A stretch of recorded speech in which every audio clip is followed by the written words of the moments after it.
नात्यातले वाद जर नातं तुटेपर्यंत आपल्याला न्यायचे नसतील तर काही सूत्र आहेत. नातं म्हणजे काय हो? नातं म्हणजे देवाणघेवाण भावनांची, गिव्ह अँड टेक. नात्यात आपल्याला बरंच द्यावं लागतं, म्हणजे खूपच द्यावं लागतं. निस्वार्थ नातं आहे, माझं निस्वार्थ प्रेम आहे, हा भ्रम आहे खरं तर. आणि त्यामुळे तो तुटला की फार दुःख होतं. आता तुम्हाला वाटेल की इतकं नकारार्थी का बोलताय किंवा हे निगेटिव्ह का? तर हे नकारार्थी नाही, हे सत्य आहे. म्हणजे एखादं निस्वार्थ नातं तुटलं तर आपण कसं म्हणतो बघा, हे एवढं केलं निस्वार्थपणे मी त्याच्यासाठी, पण त्याने हे असं केलं.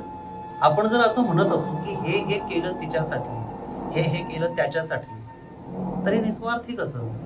तर अशा नात्यांच्या भांडणात, जोडीदाराबरोबरच्या भांडणात आपण भावनेबरोबर वाहत न जाता मॅच्युअर होणं गरजेचं आहे. म्हणजे भांडणात आपण काय करतो? मी म्हणतोय ते कसं बरोबर? मी जे वागलोय तेच योग्य. हे समोरच्याला ठणकावून सांगत असतो.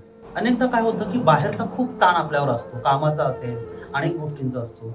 तो आपल्या वैयक्तिक भांडणात उतरतो आणि आपण काय-काय वाटेल ते बोलतो. आपल्याला माहिती असतं, की आपण चुकीचे आहोत. पण त्याच्यावर आपलं म्हणणं काय असतं? माझं ह्यानं शांतपणे ऐकायला पाहिजे आणि बरोबर म्हणायला पाहिजेत, कारण मला खूप ताण आहे. तुमच्या भांडणात तुमचा जोडीदार तुम्हाला शांतपणे चूक दाखवत असेल, तर तो मॅच्युअर आहे. तुम्ही तापलेला आहात, रागावलेला आहात, उलट-सुलट वाटेल ते बोलता आहात, तरी तुम्हाला तो म्हणतो, "ठीक आहे, शांत बस, नंतर बोलू." तर तो पळकुटा नाहीये, तो मॅच्युअर आहे. त्यामुळे आपल्या नात्यातल्या भांडणामध्ये एक काळजी आपण घेतली पाहिजे. आपण भांडताना समोरच्याला वाईट बोलू हवं तर, किंवा आपण कसे बरोबर आहोत हे सांगू. पण तुझ्यासाठी अमुक-अमुक आत्तापर्यंत केलं, असं नका बोलू. मीच आयुष्यभर तुला समजून घेतलंय, तू साधी माझी चूक समजून घेतलं नाहीस, असं नका म्हणू. कारण वरून हे साधं-साधं वाटत असलं तरी आत खूप दुखावणार आहे. तुम्ही त्या माणसासाठी जे केलेलं आहे, त्याची त्याला जाणीव असते आणि म्हणूनच तुमच्याबद्दल त्याला आदर असतो. पण तुमच्या अशा दाखवून देण्यानं, सांगण्यानं तो आदर हळू-हळू कमी व्हायला लागतो. तो माणूस कदाचित बोलणार नाही त्याच्यावर, शांत बसेल. तुम्हाला वाटेल कसं गपगार केलं याला. पण खरं तर हळू-हळू तो तुमच्यापासून लांब जात असेल, कायमचा.